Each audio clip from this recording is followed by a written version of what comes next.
Hello ladies and gents, welcome back to a brand new episode of the number one student podcast in the world. Today we have a person that you may have seen once or twice on the channel. He's been around a long time. Me and Cam have been best friends for probably about, how long has it been now, 15 years? Since you're about 8. No, younger than that. 7? Six. Well, I was a bit older anyway, wasn't I? So today we've got Cam on the show because he is a graphic design student. Well, you're not a graphic design student, you're a graphics communication student, but I call you a graphic design student because it's not the same thing, is it? A little bit different. We'll dive into that. And we're also going to discuss kind of like the, not the contrast, but how maybe that develops over into architecture and talk about maybe graphic design in architecture and if there is like a bit of an overlap anyway. So, yeah. Would you like to do a little bit of a background? You've kind of done it already. Have I? Yeah. So me and Cam growing up, we've always been into photography and film. Cam probably actually got me into YouTube really, because you used to do a little filmmaking when we were younger. I used to have a couple of YouTube channels. You still do? Well, yeah, but I used to have... Get at him. I've always had a YouTube channel and something different. Yeah. You studied photography at school? Photography, graphics, business. Yeah, always been quite a creative individual like Tom. Yeah. We are creators. To be fair, that's probably spurred us along a bit as well and brought out more creativity in each other, because having someone to ask questions to about, like, say, YouTube, photography, get another opinion. Yeah. Because we've always grown up doing things together. Pretty much everything we have done together. If Cam started, say when we were younger, we did a bit of skateboarding. When we started skateboarding, or when you started skateboarding, I'd start. If we ever went on a walk, we'd go and take photos. We spent loads of time together taking photos, editing them after, and then that's what kind of brought me into YouTube. Really, I think you were like a big influence on me in bringing me into YouTube. I remember my first video I ever made. I came to you asking you for advice on how to edit, how to put it together, whether it worked or not. And I remember I was like proper, like, I wanted to make this video perfect. Bearing in mind it was like a 3-minute video of London. And it took me about a week or two to edit before I uploaded it. That was actually a sick video as well. It turned out right, really well. That was on iMovie. Yeah. Before I started going into Premiere Pro. Anyway, moving into kind of more university. I live with Cam. We've lived together for the past 2 years now. We both go to the same university. We go to Birmingham City University. And we're on like the same floor as well. So it's kind of weird that we've been best friends for so long and that we are now at the same university together, which is pretty mad. So what is graphic communication then, or how would you describe graphic communication? Well, I think a lot of people come to university expecting it to be very visual, but my course is quite different, because I'm doing graphic communication and there is a different, not a different course at the same uni, but a different course altogether, which is graphic design. They do overlap a lot. However, graphic communication is a lot more advertising and kind of connecting an idea with a certain audience. So there's more research that goes into it, more planning, more audience analysis, all that kind of stuff, compared to graphic design, which is more design based, really. Yeah, visual.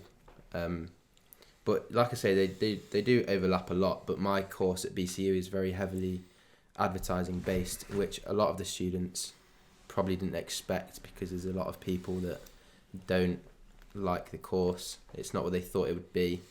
But personally, I absolutely love it. It's exactly what I wanted to do. But I didn't even know that at the time, because I wanted to go to I wanted to do a very visual course, because I thought I was very good at making things look really nice and pretty, but turns out this suits me way better anyway. So yeah, well, you much prefer kind of diving into the more conceptual side of it, looking at the context.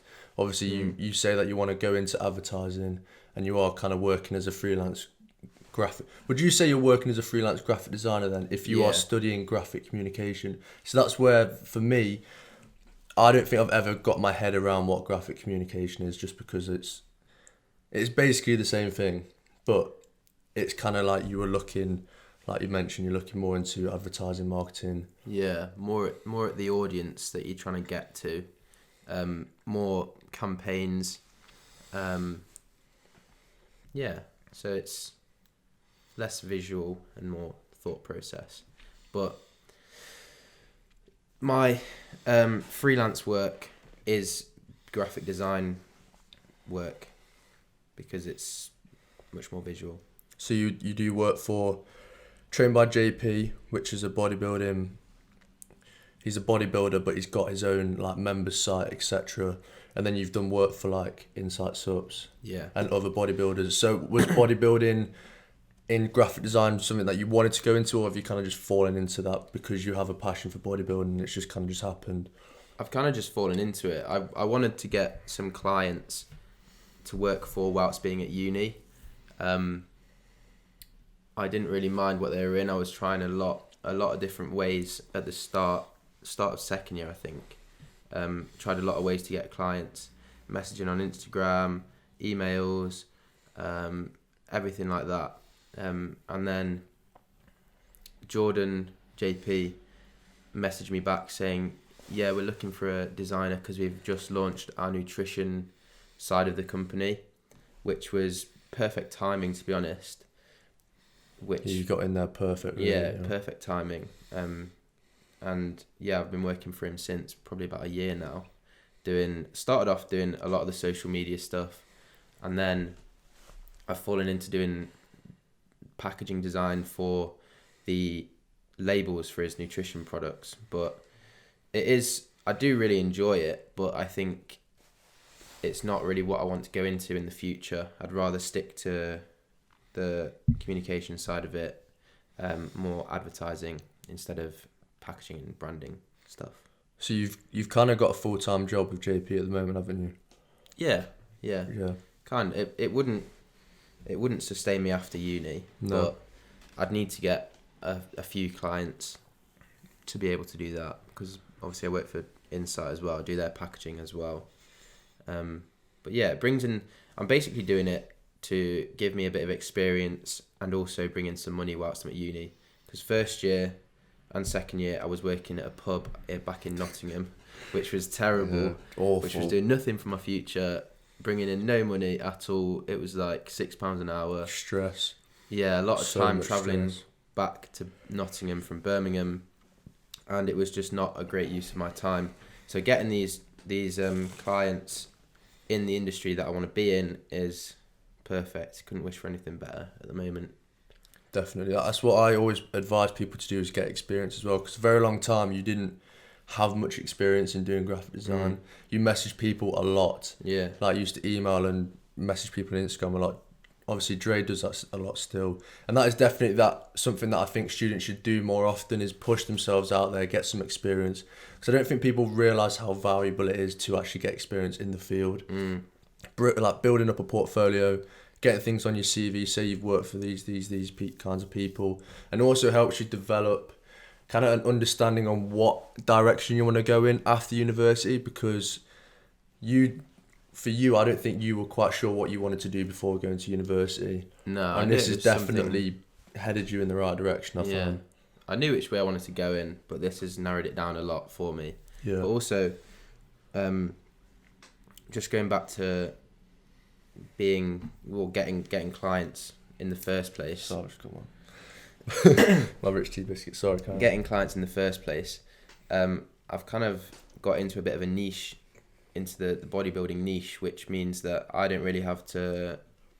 Not that I have to message people anymore, but I'm trying to build up a bit of a name for myself in the industry, with the Instagram account, and it's working. People are coming to me for work, which is good, and I have to turn a few people away, to be fair, because I don't have the time with uni work and all the other stuff that's going on. You can swear, don't worry. So yeah, one thing I did want to speak about is actually how do you find it balancing everything that's going on? Because for me, obviously, people ask me a lot, how do you balance studying architecture, doing YouTube, going to the gym, everything, social life? How are you finding it? Because I feel like we're very similar in the way we operate, but we're very different at the same time. So how are you finding balancing working pretty much full time for JP, doing obviously other bits of work for Insight, other clients, and then obviously studying graphic communication training, eating. He pretty much lives like the same life as me, but we just study different subjects. What you'll come to realise, that me and Cam are pretty much the same person. Well, not the same person. We've got very similar interests. Yeah. Everything we do is like we both enjoy pretty much everything we do. So how do you find it balancing it all? Balancing everything. It's doable. Yeah. I feel like everything is doable. Yeah. You just got to put your mind to it for me. Yeah. And routine. Even though I wouldn't say I don't think either of us have got an amazing routine. It's a bit sporadic. It's a bit all over the place. Well, I'm probably the worst planner. I never plan things. I just go with the flow and do whatever comes my way. So like, I won't plan my day at all. So I'm quite the opposite. Yeah. I think that's how we're different. Yeah. But I don't think that would work for me. That's not the way my brain works, planning out things. I might have to try it, actually. See how it goes. You've never tried it, have you? So, like for me, when I wake up in the morning, I've got a plan of what I want to do. So I think, right, between this time and this time, so say if we've got a session, we've got a gym session planned for 2:00 or something, I'll say, right, I've got to edit a YouTube video, I've got to do this, I've got to do that. I'll write a to-do list first thing in the morning, physically, because if I write on my phone, I always forget, and I don't end up doing it. And then I literally plan out hours. So this hour I'm going to do this hour I'm going to do that, and that way I can kind of most of the time I don't end up doing everything, because you always end up going over time. We always end up playing a game of Fortnite, or we end up going to Tesco and it takes us an hour to drive home or whatever. There's always things going on that is like preventing us from keeping to the routine. But if I kind of keep this similar structure throughout my days, I find that a good way to make sure that I'm doing that, make sure I'm doing this, especially with so much going on as well with being in third year. How are you finding third year compared to your previous years? It's not that bad, but I think that's because we put so much work in first and second year that it's kind of stayed consistent through third year. It will get harder, progressively harder, but we just keep on top of the work that we need to do, so it doesn't seem any worse. Yeah. And also, I feel like with third year, it's very much, for you anyway, I feel like they're kind of giving you the space and time to go and do the work, rather than in first and second year, they didn't spoon feed you? It is spoon feed, isn't it? Spoon feed. That doesn't sound right, does it? No. Anyway, in first and second year, they kind of like help you along, whereas in third year, it's kind of like, right, you know what you're doing, you've learnt these skills in first and second year, here's the brief, go for it. Yeah, you know they expect you to know exactly what to do. And there are a few people that do post on the Facebook groups that we have and stuff saying, what on earth do we need to be doing now? Because I'm so confused. But I think they were given a lot of help during first and second year. But you should really know what to do by now, because it's kind of the same thing for every brief. You do the research, you do the planning, you start on the design ideas. It's very samey, a process. Yeah, there's a process you go through. Yeah, which allows you to get. It's the same with architecture, but for me, like first and second year, we very much had this very strict thing where we go. Initially, we do our research, we look at the site, we do a site analysis, we go through all these stages. Whereas this year, like I've spoke to you, it's like she's completely like thrown us off, changing everything, and it's kind of just for us architecture students in third year, it's kind of like blowing our heads off, and it's hectic. Like it's proper hectic. Yeah, you've been proper stressed recently. Yeah, it's tough, bro. It is proper hard. So one thing you've been speaking a lot about recently, and that you've looked into, is sound. Yeah. And so you say that sound's becoming a massive thing now. Hence why we've now got a podcast. Well, so I've been listening to a lot of Gary Vaynerchuk and people. Is that his name? Yeah, Gary V. So I just call him Gary V. Oh. I knew it was something else, but I never knew how to like pronounce it. It looked kind of long on the thing, so I didn't try and pronounce it. Anyway, carry So I listen to a lot of Gary Vee. Follow him on Instagram, listen to his podcasts, all that kind of stuff. He's one of the people that kind of predicted the social media explosion, technology, all that kind of stuff. And he's now saying that there's going to be a audio sound revolution, voice control, because of the fact that it's just faster than doing stuff on your phone, typing in. And I'd respect him and I listen to him. What was I going to say? I was going to say something else. It's like Alexa and that as well, isn't it? That's becoming huge. That's what I'm on about, the Amazon Alexa, Google Home. So I went to this, what was it, presentation kind of thing? Event. Yeah, like an event that was held by a company called VoiceWorks that is basically an advertising and branding company for quite a few of the big companies around nowadays. I think they work with Google and Amazon to make the... What are they called? VoiceWorks. Oh, I've never heard of them. They're quite small. They're not very well known, but they know their stuff about sound. They told me a lot of these facts about where it's going, how much it's grown in the past few years, and how important it is to basically get your company ready for this revolution that's going to start happening soon. It already is underway now as podcasts are evolving so much. But yeah, it's going to be really important for businesses to be aware of it. And I'm kind of bringing that into my third year projects just so I can kind of get a head start in that kind of... What I found was interesting is that thing you were looking at the other day. It's like, it's not how your business looks, how does your business sound? Yeah. I thought that was interesting. That's one thing that they said to me that it really resonated with me. Said, we know how your business looks, but how does it sound? Which is actually a really interesting concept if you think about it, because we've been brought up in this social media industry where it's everything is how it looks, branding, everything how everything's kind of marketed, but to actually think about how does your business sound, I think that's weird. Sound isn't used very often in advertising, but it's going to need to be, because there's going to be... I think shopping is going to be brought into the Amazon Alexa and Google Home and things like that very soon. And people are going to need to get ready for it, because they can start advertising on these products, on podcasts, and they'll need to be able to gain the attention of people through sound instead of looking nice. Why sound though?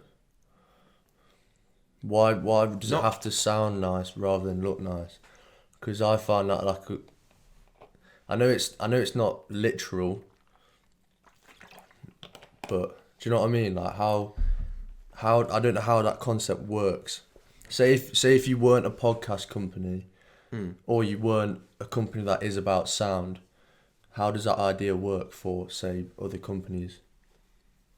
I don't really know how to explain it. So, say people will start ordering their shopping list on... Say you open the fridge and you've not got any milk and you say, Alexa, order me some milk. That'd be sick, actually. And then it turns up like the next day. Yeah, or something happens where it starts saying the adverts for the milk, different types of milk, something like that. It's kind of like radio, but it's going to have to evolve a lot. It's got a long way to go. It's really hard to explain, because you can't say what's going to happen. You can't tell the future with these kind of things. No. So just know it's coming. Yeah. It's like I think podcasts, for the past, say when I was younger and I'd think of a podcast, I wouldn't even think about listening to a podcast. No. It doesn't cross your mind, because for us, I feel like I've always been a very visual learner. I don't like reading, to be honest. I don't like reading text. I like watching YouTube videos. I like learning from things like that. But I feel like recently, podcasts are becoming massive. And for me, I personally enjoy podcasts more because there's something about listening to people speaking that it kind of resonates more with me. I kind of take in more information. Yeah. I feel like you can relate better to people if you actually listen to their voice. Say with like an Instagram post, if someone's posting, say like through like, talk about some like graphic design, but say like a company posted an advert on Instagram and it's got a picture, it's got some graphics, then it's got a bit of text. Are you going to relate more to that post, or are you going to relate more to someone speaking to you about an advert and actually relating and having this connection with a person? And I feel like that's why podcasts becoming such a big thing now. And I also think it's kind of effortless listening to people. You don't have to. You don't have to do it. It's mobile. Yeah. Yeah. So you can literally be sat doing work. If you're watching a YouTube video, you'll get quite distracted from your work. If you listen to a podcast, you can just do what you're doing, concentrate on both at the same time, really. And walking about, you can listen to it. You just don't have to sit and watch a screen. Yeah, which makes it very mobile. And obviously, I think podcasts become big with people that commute and drive to work, etc. Because it's a period of time. For me, like, say, radio used to be massive. It probably still is massive, but it's just, I just wouldn't listen to the radio. I think there's a transition going from radio and then up to voice technology. Because I feel like radios are very much becoming more talk shows, and like they're holding conversations with people. They're discussing things now rather than just obviously banging out adverts, playing music, etc. But obviously it depends what radio station you listen to. But yeah, there's something about listening to people speak, and actually I feel like I learned so much more from that than someone like reading a book or something for me.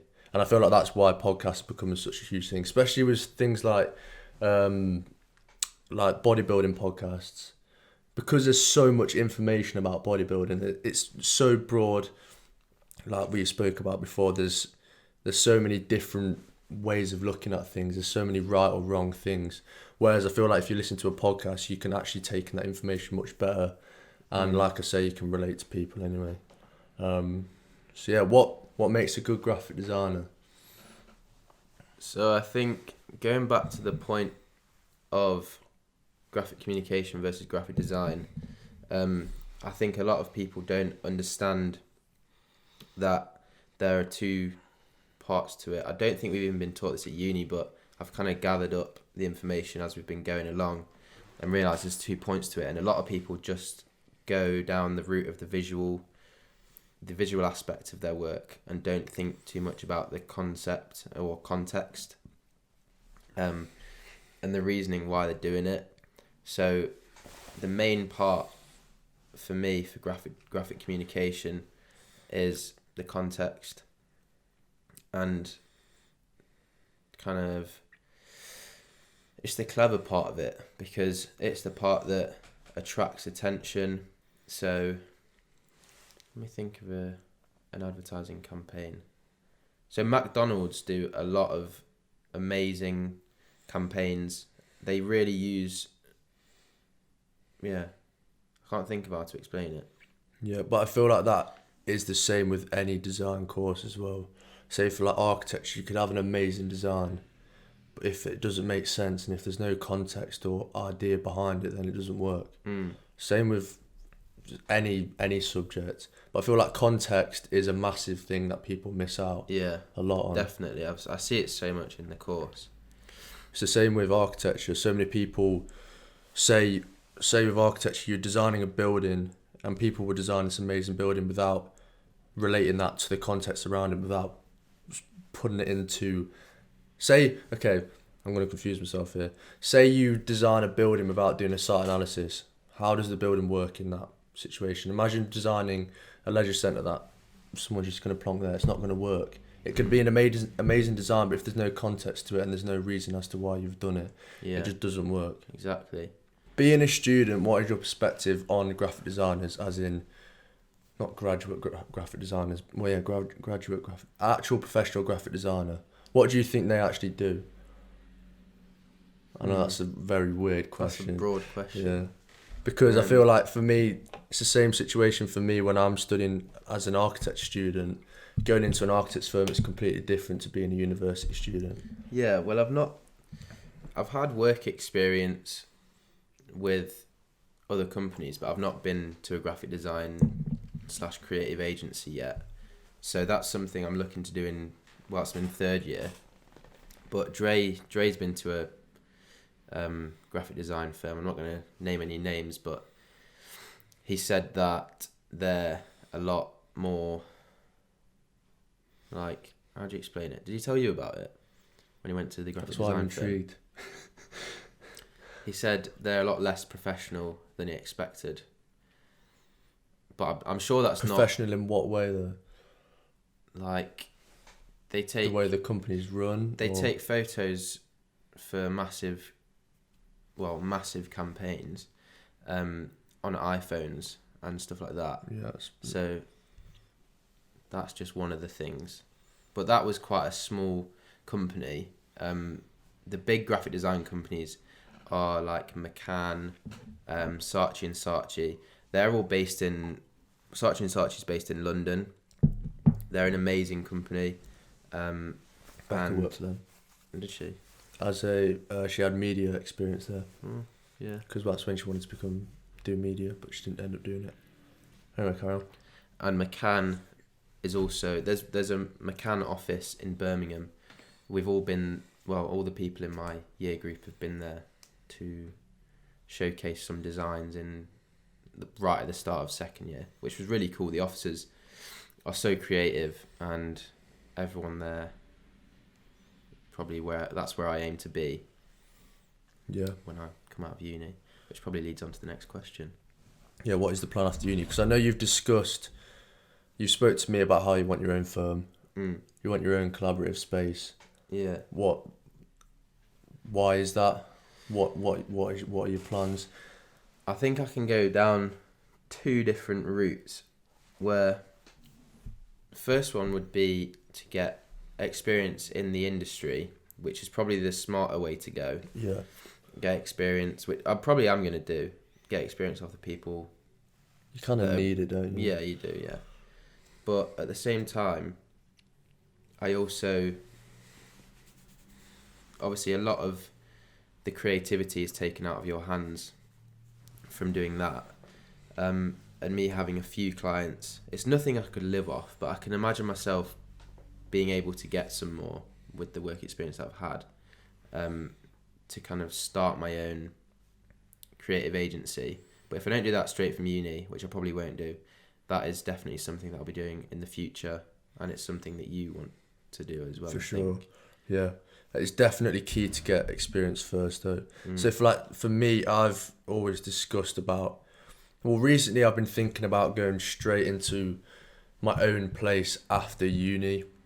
But today in the gym, I was actually speaking to someone about my plans, and he was saying to me about how is that going to be a good idea in the long run? Are you going to have enough experience for people to actually want to come to you and actually get work off you?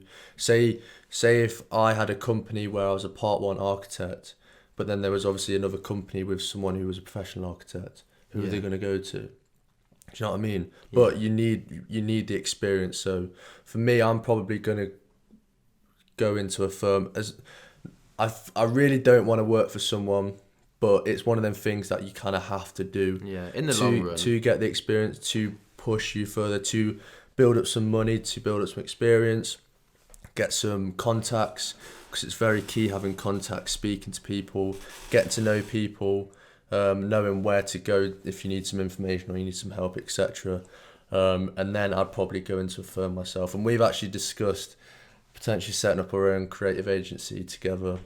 Yeah. Which could be interesting. Kind of like the collaboration of graphic design and architecture. Yeah. So I wouldn't want to have a specific graphic design agency. It'd need to be a creative agency, because there are so many skills that we both hold that are not utilised at the moment that could be. Yeah, for sure.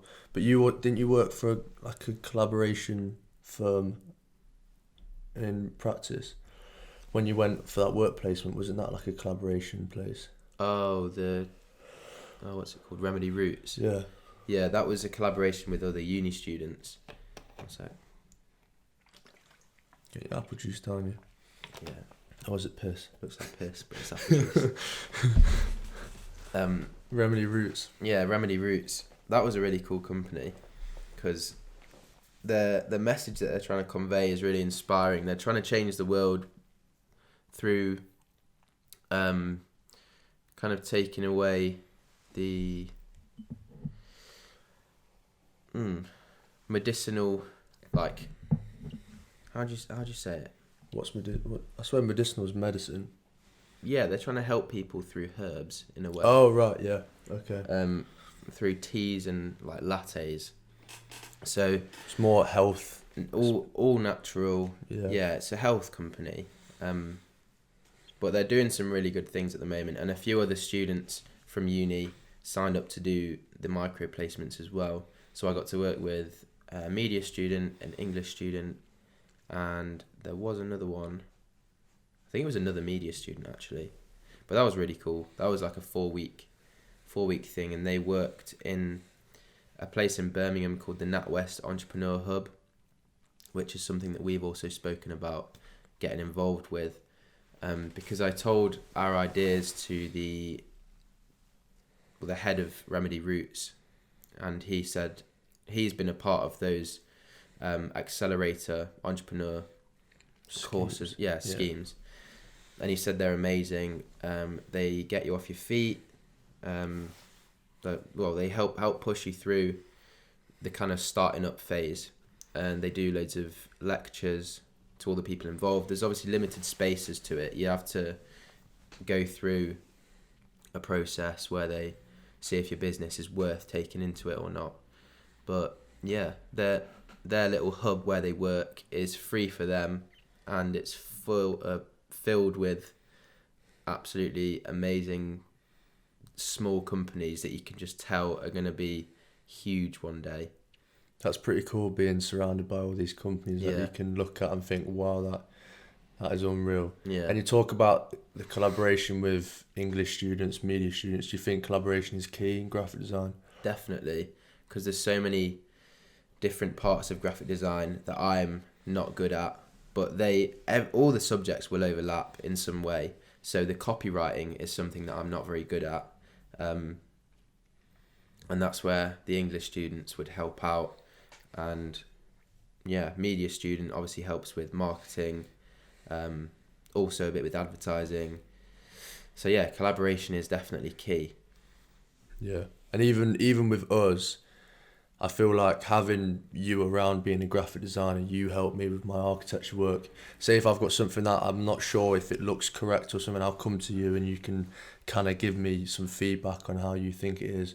Or if you've got an idea, you can come to me, and from an architecture kind of point of view, even though I've got quite a graphical eye, I've always been quite graphical growing up, but I can give you a point of view as well. So I think collaboration is like important to anything in any workspace, in any university, and I feel like BCU were good with collaboration. Yeah, they offer it a lot. I think they're a good university for that. Second year, so we have graphic communication is part of VisCom, which is visual communication, which encompasses everything from illustration to photography, graphic communication. I think there's like interior design and all that kind of stuff in there as well. So we got the chance to collaborate with them as well in second year, and that was great on a project which that was the one that we won, didn't we? Yeah, you won it. Won a nice little competition there out of, I don't know how many students, would have been about 500 students or so, the whole of VisCom. So Not there was bad. a competition going, and we came up with the concept of getting international students and students not from the area ready to come to Birmingham and set up with kind of a group of friends that they could meet there, and then go on a couple of trips as well in the year to get themselves familiarised with the area, the people, just so that they're comfortable and get the most out of the city wherever they go to uni.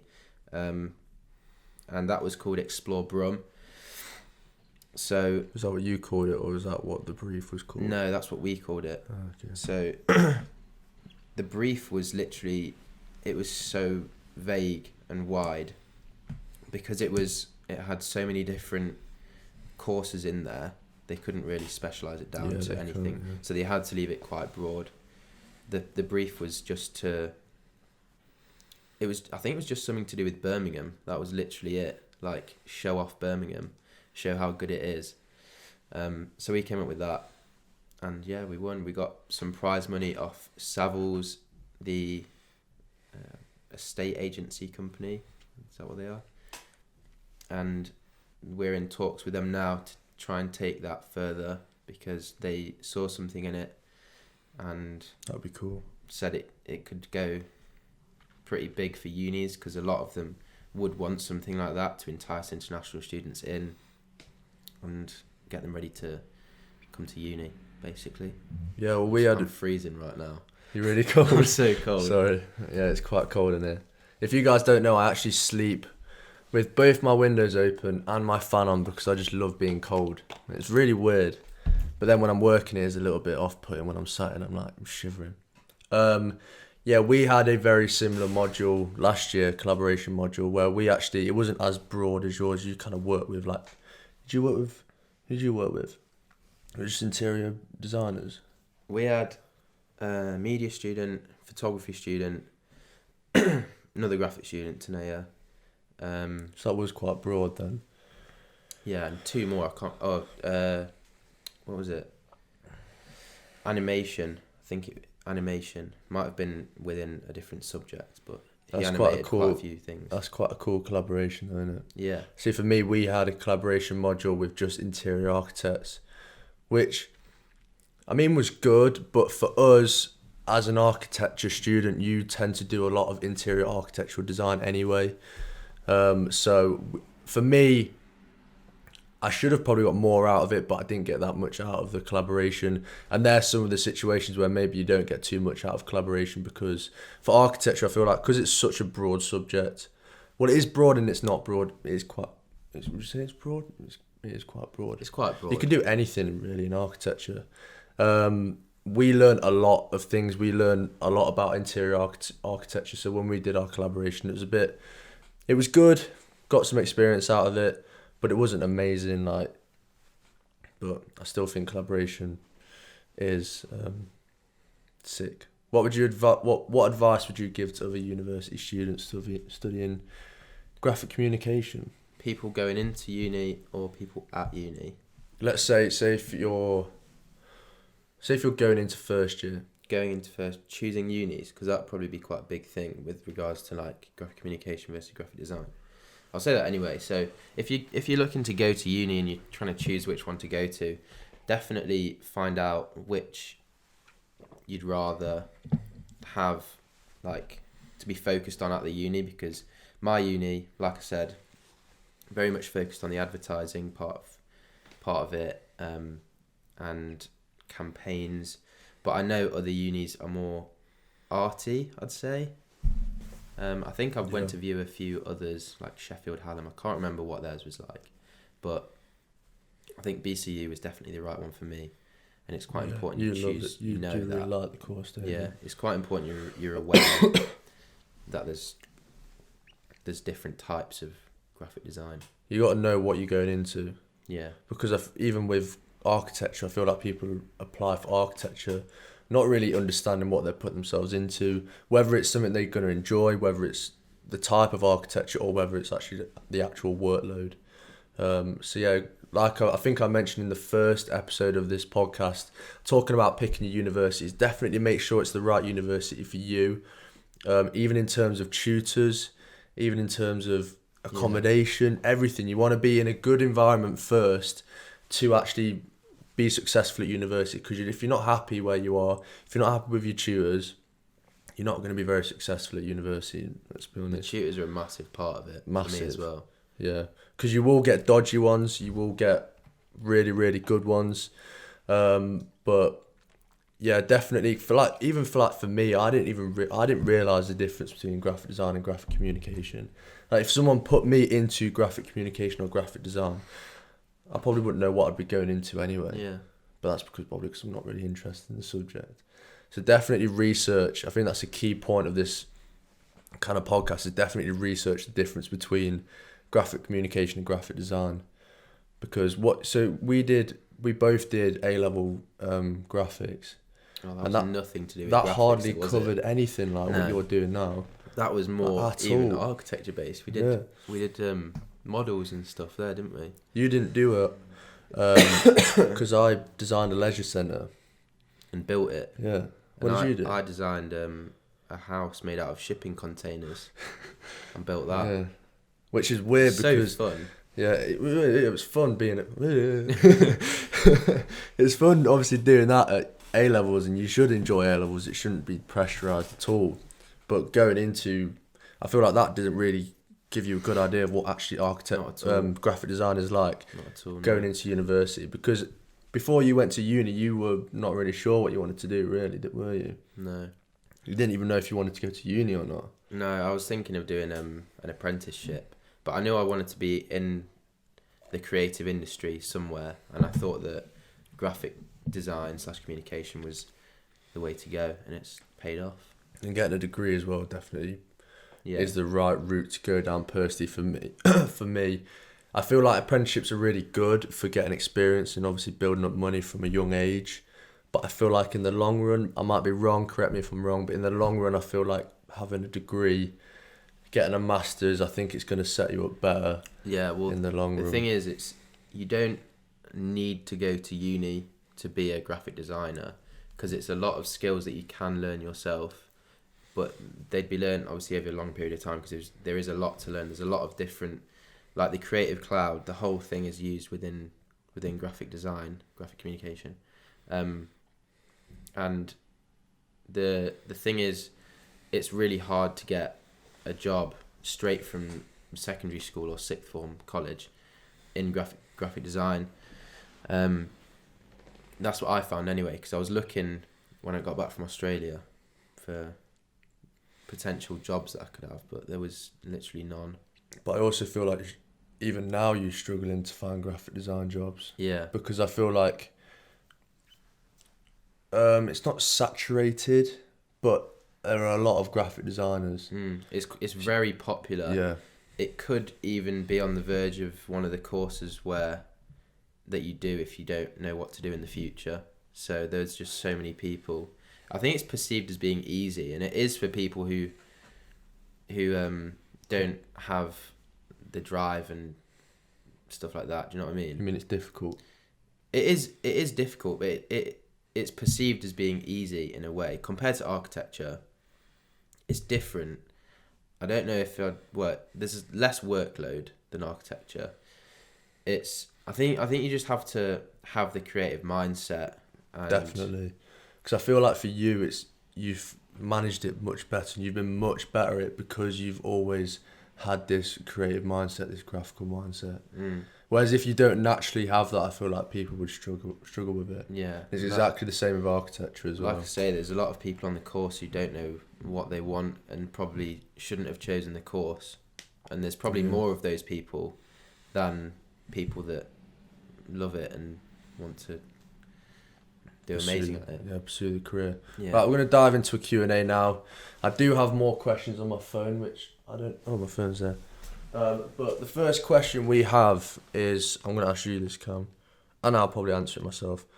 How do you create an impactful layout for presentation work? Obviously, it's quite similar. It goes hand in hand with architecture. Yeah. I guess the presentation for design work at uni is literally...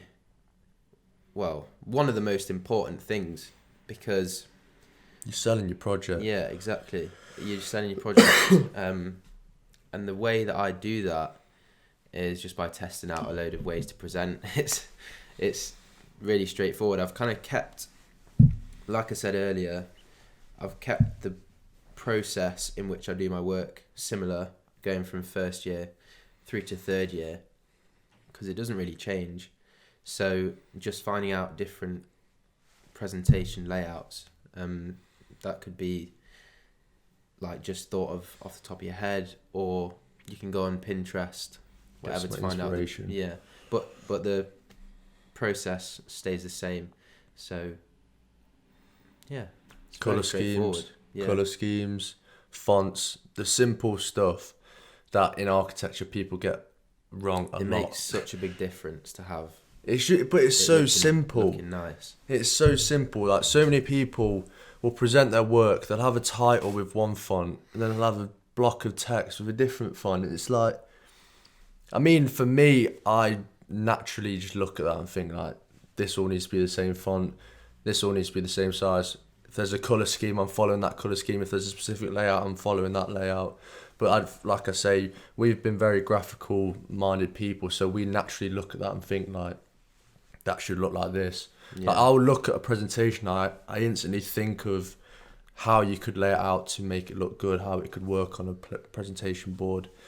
But it's very simple things that I think make the difference. Yeah, it's just like obviously there's a lot of sharing ideas and sharing work at uni, and the amount of times that I see people's work that is just the lowest amount of time and effort has been put into it is ridiculous.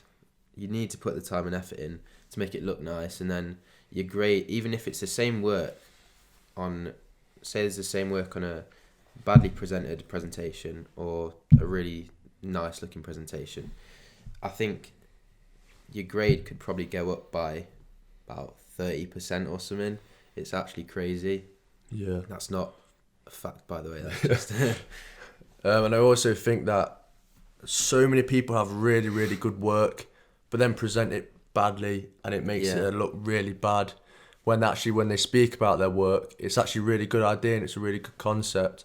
And that's something that at my university, with people presenting their work, a lot of them will not have the best work on the board, but when they verbally speak about their work, everyone's like, wow, you've got some really good ideas. But if it doesn't visually show your ideas, it doesn't visually show what you are trying to tell the audience. If the audience can't look at your work and they can't understand what's going on, I feel like you have to find a fine balance of stating the obvious, but also creating this kind of visual story. Yeah, it should kind of go hand in hand with being in a design course as well. Being able to show your work in the best way. And like Tom said, if you can't see what it is from, like, say you show your work to someone and they don't know what's going on, you probably need to change it, because if you can't, if you're sending your work off to employers and things like that, and you're not there to explain it, and you need to change it. And you're in a bit of a pickle, aren't you? Yeah, it's it needs to explain itself. And also for me, I try and get as much work on the wall as possible and create this narrative that if I do mess up my verbal presentation, or if I'm not there, they can understand what's going on. I've got everything there that I need to say, and it'll be fine. So for me, that's one thing that I do, which kind of makes me not stress as much for a presentation, is if I've literally got everything there on the wall, everything is laid out with a story, everything works fine. Then if you mess up your verbal presentation, it's fine. If you're not there to speak about your work, it's all there and people can read it visually. At the end of the day, it's a visual subject. Things like not having too much text on the presentation is key. I don't like it when people put loads and loads of text on the presentations. Even for my tutors always say, like, little subtitles is fine. This is obviously a bit different to graphic design, but no, I think it's exactly the same. Yeah, but sometimes I feel like, text in. But sometimes in graphic design you do have to explain what's going on.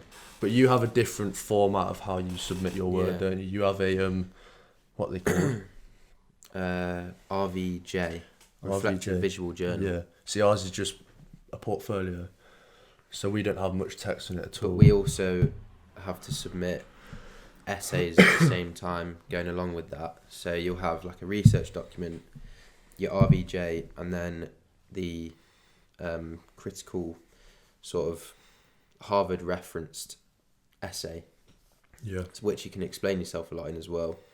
But like you were saying, just try and let your work explain itself and don't use too much text, because it takes away from the nice diagrams and the work that you've spent a lot of time on, doesn't it? I have to keep restarting. Right, next question. We've got any quick ways to get sick at Photoshop for presentations? Just practice. I don't think there's no quick way. Or just watch YouTube videos. That's what I did before I started uni. Yeah. But at uni now we have access to lynda.com, which is a subscription site where you can watch a load of tutorials that are kind of approved by the site, so that they show the best way to do things on Photoshop and the quickest and easiest ways. I don't use it that often, but whenever I'm struggling with some of the software, it's the go-to place. Yeah, definitely experience. Keep practicing, keep using it, keep testing different skills on it. Speak to people, collaborate with people. Like even with Cam, if I'm struggling with something, he tends to know the answer. If he's struggling with something, I know a different way of doing it. Speak to people. For me, even on our course, we've got a thing called Super Studio. So every Wednesday they do like a studio for each software. So that is something that could help you out if you are struggling with Photoshop. But to be honest, there is no quick way. You just kind of got to get used to it, spend a lot of time doing it, and you'll just get more and more used to it, more confident with it, and you'll find different ways of doing things that will save you a little bit of time here and there. And yeah, that's pretty self-explanatory. But like I always say, make sure you're using, even for like presentations, just make sure you're using the same font throughout presentation. Colour is key, and like a follow. So for me, something that my tutor's been speaking a lot recently is make sure that if you are going to present your work, have a, not branding, but have like a specific theme that you are going to follow throughout. So if someone looks at your work, they kind of understand that is Tom's work. Yeah. If you've got a specific theme, that is Cam's work. And you want kind of like a theme or a colour scheme or type of text that's going to stand you out from everyone else. And that comes in hand with Photoshop skills and presentation work. I think that's something we were taught in second year, is to start, this is the time now to start self-branding your presentations so people know that's yours from just looking at it, and use the same typeface, colours, all that kind of stuff. Yeah. Right, final question is, do you think it's useful to have a graphic design course or minor while studying architecture? Potentially. Maybe studying an A-level graphic design will help you in the future with going into architecture. Having a coursework subject under your belt before going into university would help. So obviously graphic design is a very coursework. What is 100% coursework? No exams. So like I always mention, studying things like art, DT or whatever at A-levels will help you going into the course, because it gives you an idea of what like the structure's like on a coursework subject, kind of like the workload, etc., how it kind of works. But studying a graphic design minor while studying architecture, probably not, because it's just way too much going on. In some ways, you're probably going to be thinking like a graphic designer if you're studying a graphic design minor, but then you are studying architecture at university, so they don't completely correlate. They are quite different in their own respects, so you might get a little bit confused if you're studying the two of them. To be fair, from my point of view, seeing how much work you do, studying architecture itself takes up about 70 to 80% of your time, doesn't it? The rest of it's spent, you probably won't have enough time. Filming, gymming. It's so... I don't think you'd have the time, if I'm honest. It's like when people ask me if they should work part-time while studying architecture. Yes, if you need the money and if you need the experience or whatever your situation is, yes, I would. But for me, I would advise people not to, because you want to have as much time as possible to study the course and make sure that you're putting all your time and energy into making sure that you are going to get this degree and that you are going to become a successful architect or graphic communicationist / graphic designer or whatever you want to. So would you be called a You'd be called a graphic designer at the end of it? I don't even know. Graphic, I don't mind, as long as I know where I'm going. That's sweet. Yeah, that's the final point of the podcast, and that's going to be it for today's podcast. Thank you, Cameron. No problem at all. The Donny Soldier. An pleasure. I'm sure I'll probably get him on again, if I'm honest, because we live with each other and he live downstairs, actually. I thought you were going to say... I was going to say live across the corridor, but you don't. So yeah, thank you as always for listening to the #1 student podcast in the world. Have you got any Instagram, YouTube you want to plug? What is my Instagram? CamWillRob. CamWillRob. Which, then, what do you post on that? Well, I have everything. Yeah, pretty much everything. It will be everything. But then you've got a design account as well. A design account, yeah, which will be linked in the description of the of that other account. Okay. And in the description of this. I thought you were telling me to put it in the description then. And I have a few videos about graphic design on my YouTube channel, and Yeah. that's down in your featured channels, isn't it? Yeah. So if you literally just go on my account, over to channels, and that comes up. And if you listen to this on Spotify or iTunes, it's just Cam Robertson. And yeah, thank you as always for listening to the #1 student podcast in the world. I know I've said that a few times now. And yeah. Peace. Goodbye. Ta-ra. My throat. Fucking Rex. Want some drink? Jesus Christ. It happens every time. When I'm speaking, I have to like...